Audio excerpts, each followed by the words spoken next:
He's got good technique running. I hear he knows how to play pinball. So, really, a combination of the two would be like really good. Yep, that's me. You're probably wondering how I ended up in this situation.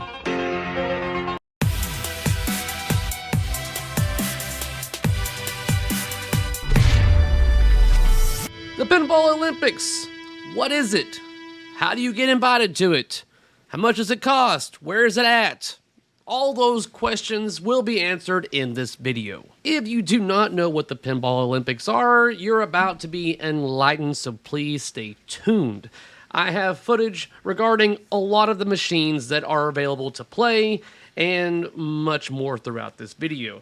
And of course, you will saw at the beginning of this video me sprinting, essentially, while playing an Indianapolis 500. And it's like, okay, what's that all about? So, here's the deal, guys. Every year on Pinball Expo weekend, that Saturday is the Pinball Olympics. It is held at an individual's house about 20 some odd miles away from the actual Renaissance Hotel.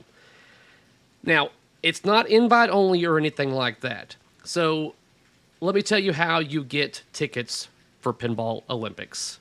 I want to say it's about a month before Expo. Pinball Live will basically, this is how it went down at least this year for me. They send out a message, like a post on Facebook, stating that, hey everyone, the Pinball Olympics tickets are now on sale. And they're limited to only 200 tickets, guys. So it's first come, first serve.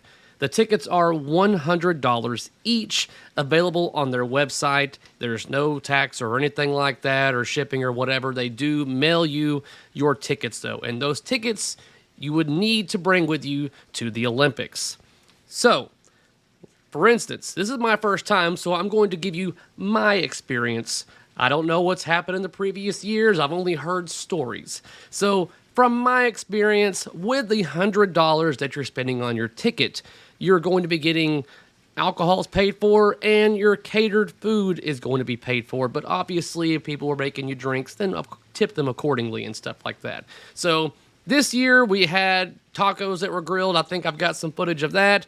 They were very tasty. As far as the drinks being made, I asked for, I think it was a gin and cranberry. I'm pretty sure that the cranberry was merely just for coloring, because the rest of it was gin. I was like, wow. I brought my own vehicle, so I was able to just drive there. But if you do not have a vehicle, you have the option to pay an additional fee to use the shuttle bus, like the 100+ other people will be doing as well. I want to say this year it was like $35, but that is a drive to and back on the shuttle bus. And trust me, that's a lot cheaper than what Uber will charge you. So when you get there, you will form a line and go up to the individual that's taking the names, verifying that you have, in fact, purchased a ticket for the Pinball Olympics. You will get a name badge and a pin, and there is when you're free to roam about the place to play all the games that are available. There's a very lovely collection there. If you saw the games that are in the video, then you already know. And you're going to be going up to either one of two games.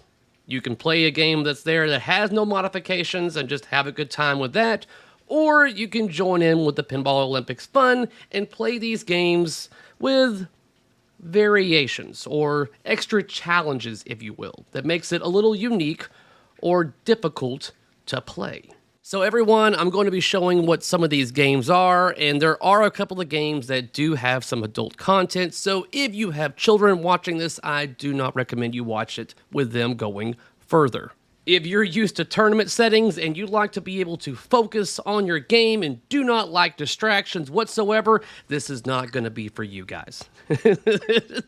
This is something that's much more entertaining and pretty fun, honestly. This is what I believe a lot of us enthusiasts enjoy about this hobby, the ability to just have fun with pinball and not take it seriously or anything like that, and just to have an inner competition among friends, and it's just all good, clean for the most part, fun. So the event is typically from noon to 4 o'clock p.m. within those 4 hours. So you need to keep that in mind, guys. Also, if you're expected to be in seminars or doing something at Expo within that time frame, always be prepared for you not being able to make it to Expo during those times because of the distance from the event and the traveling to and fro. Anyways, so that's the time frame, noon to 4, that they have it. Because at 4 o'clock, they start tallying all the scores that people have put on the pieces of paper next to the games that are in the event. And they do the top 3 scores, win gold, silver, and bronze. And that's essentially Pinball Olympics in a nutshell. Now, there are a couple of other things to note, and one of those is, like I said, this was my first time, so I was unaware of the whole running on a treadmill and playing a pinball machine at the same time. Now, I remember walking past the machine during my live stream footage for you guys, and I saw that it was at a walking pace, a little bit faster than, a walk, but it was there, and I was like, okay, that's interesting, that's different. And then later on, the individuals were walking around and taking names and writing them down, and they're like, hey, Cary, are you gonna run? And I'm like, run for fun? What kind of fun is that?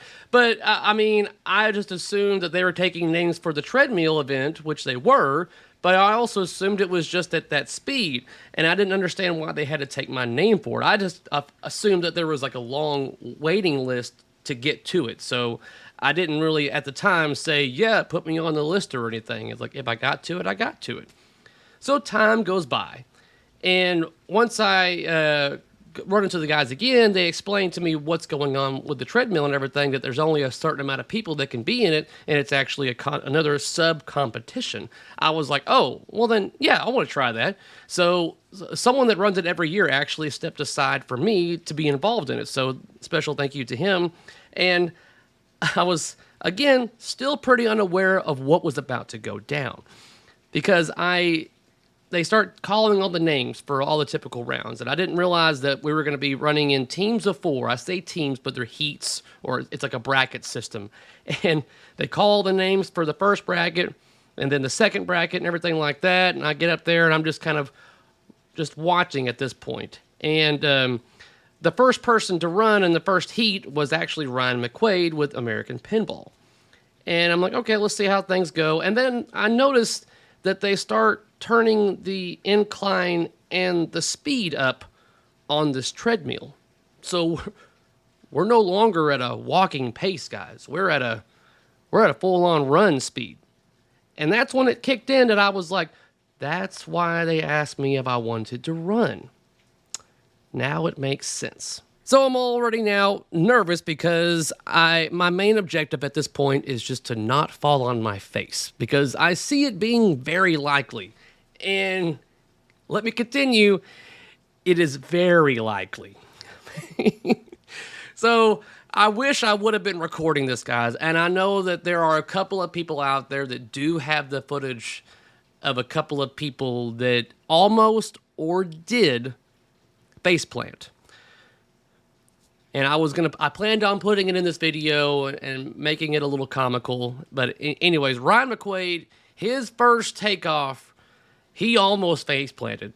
Luckily, he didn't. But it was initial, like his feet hit the treadmill, the takeoff running, and like he almost like face went right into the coin door kind of thing. But he recovered real quickly, and he was off to the races and did just fine after that.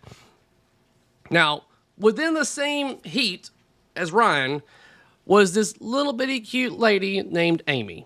And she gets up there. She's obviously been drinking a little bit. I mean, so there's alcohol involved, obviously, with this. She's all, woo, the usual, kind of thing, excited, getting everybody all pumped up because she's about to start running. Everything was looking good. And then she hopped on that treadmill. I mean, not a graceful fall, guys. Not like, oh, she almost had it. We're talking like it was like feet, face down, flew off the treadmill. But what made it worse is that she was holding on to the side of the treadmill, like the handlebar portion, and was like the treadmill was like burning like her skin on the side of her like hip and everything, and I was like yelling, "Let go!"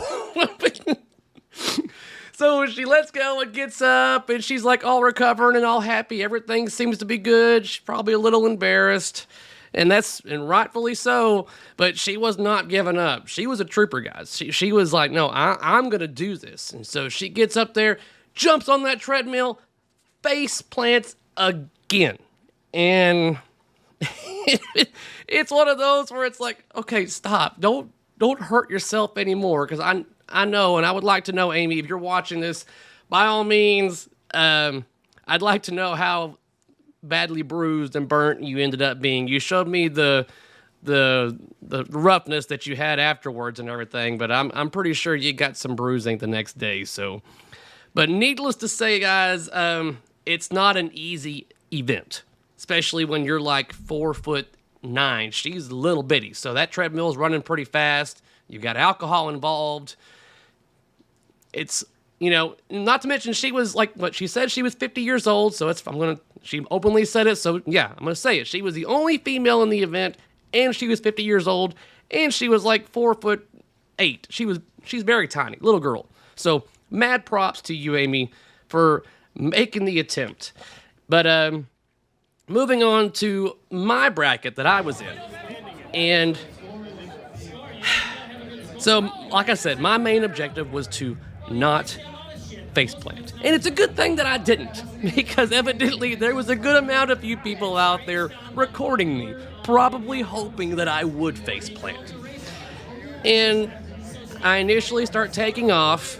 And during this time period, it's like, okay, this is, running, and, I do some cardio and everything, but I don't run on incline 6, speed 10. That's not fun. Running isn't fun in general. But anyways, I start running, and I do a pretty good first ball. And it's after my first ball where my calves, that was unexpected there, Cary, but just to let you know, we would really appreciate it if you did not do any more of that, because it wasn't fun. You have been drinking quite a bit, and you have not been rehydrating, and us, as your calves that give you the ability to walk and run, highly recommend you do not do that again. So anyways, ball 2 comes up, and I step on there, and I, once again, start running, and I go, and like, I do it the best I can before my calves basically start screaming at me again. All right, dude, we gave you a warning last time, and now we're telling you right now, this is it. We're not doing any more after this. You do it again, if you jump on this treadmill again, you're gonna regret it. So, needless to say, I jump on there for ball number 3, and I start taking off and running, and this was my shortest sprint yet, because that's when my calves said, all right, we warned you. So now we're gonna just tie ourselves in knots, and we hope you can figure out how to walk later. So I get off of that machine, and my score did not beat the next person above me's score. So I knew I did not win the heat, and I'm glad that I didn't, because if I would have, I would have like, been like, I'm not doing anymore. I would have like surrendered. I can't even think of the proper word for it, but I would have forfeited. That's the word. Okay, well, I would have forfeited, been like, no, I can't do it, because my calves, literally, guys, like, stabbing pain, like they're not having it. My muscles were just not having it. I sat down, and they had to give me water. I could taste the gin and the tacos like right here in my esophagus. I was like, man, I better not throw up. This is not going to be fun at all. And so luckily I didn't, but people did. And it's kind of like a common thing that people end up doing that when this happens in this event. So it's not unheard of, and I wouldn't have been the first one to do it. So if I do this again next year, I will be well hydrated. And I may not even drink or eat anything until after I run, because that's not fun. That's not fun at all. But alongside that event, guys, there are so many other machines set on some kind of weird plane or obstacle to keep you from playing at your best. And this is something I think everyone at some point needs to experience, just to be able to go, you know what, I thought I was good at pinball, but it turns out you change one little thing and I'm not good anymore kind of thing. Whether it be the angle at which you're playing at, one eyeball being covered up to alter your depth perception, or whether you're pulling on a couple of male appendages to make your pulling Paragon game work. That's right. There is a room where there's a xenon, and you have to put your fingers into some, let's just say it, some sex toys like a butt and another orifice, and to push flipper buttons. And so along with putting in something that feels kind of iffy already. Transaction so it was in the warehouse, or in his warehouse. It was on his tab. Try a tube shot.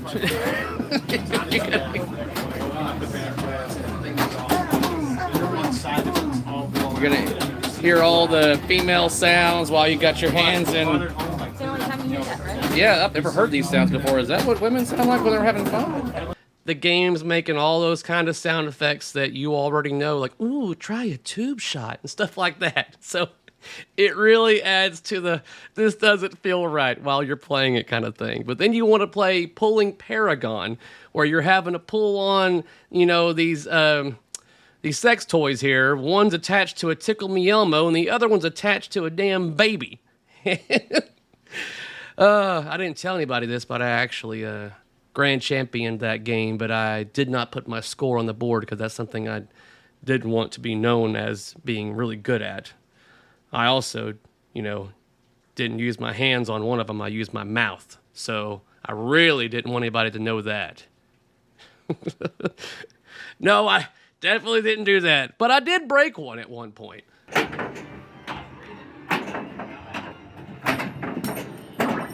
You broke the whole mechanism off.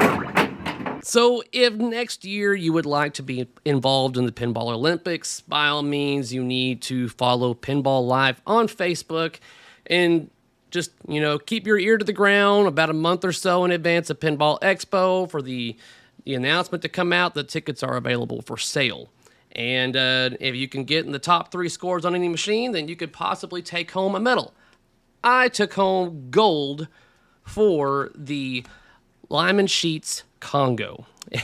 The thing is, I did very well on this game, and the wife's gonna say it again, but the only reason why I got that good of a score is because she was basically my narrator to explain to me what was going on the DMD, saying like, oh, you're in video mode now, or you need to choose between your right flipper and left flipper, whatever. But when it comes to actual playing of the game and the visual, what I had, that was all me.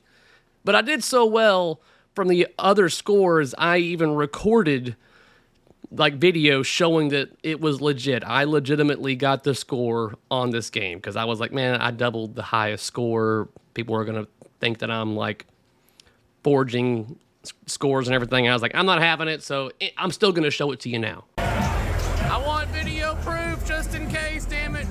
If my score beats the rest of everybody else. Come on, I need video proof. No one will believe me. There it is. 812-968-160. All right. So that's pretty much it for Pinball Olympics. I'll tell you what I'll do next year is that whenever the tickets go up live, if you don't have Facebook and want to follow that thing, then I'll try to make a video or some sort of announcement for all of you out there to get the tickets while you can. And see, this would definitely not be a game for those that are easily distracted. For those that know the inside story about when I was recording Labyrinth gameplay the other day, I bet that individual would not do very well here. Career's really turning around. So what is the objective here? Just to listen to you guys while we play this game? What's going on here? We pester and bother the player. Oh. We're no good gophers. No good gophers. Yeah, people walk up and we say, good thing you invested in a gyroscopic stabilizer to film a pinball tournament. Oh, that's going to be way too shaky. The 17 YouTube subscribers are eager. Yes! All 17 of them. Not everybody can afford to go to the arcade and put in 25 cents. Sometimes you just got to watch it on YouTube. Exactly. Oh, I didn't show this off earlier, guys. Hold on. Let's see if I can get my camera in here. Oh, I'm going to run Oh my god, this is fucking trippy. Jesus, what the hell? Are we moving? We are. Seriously, dude, this is messing with me up. I'm about to, like, get sick. What the hell? feels like we're moving, but we're not. Out of all the games that I've shown you in this video, which one do you feel like would be the most difficult for you? Let me know in the comments section down below, and until next time, guys, peace out.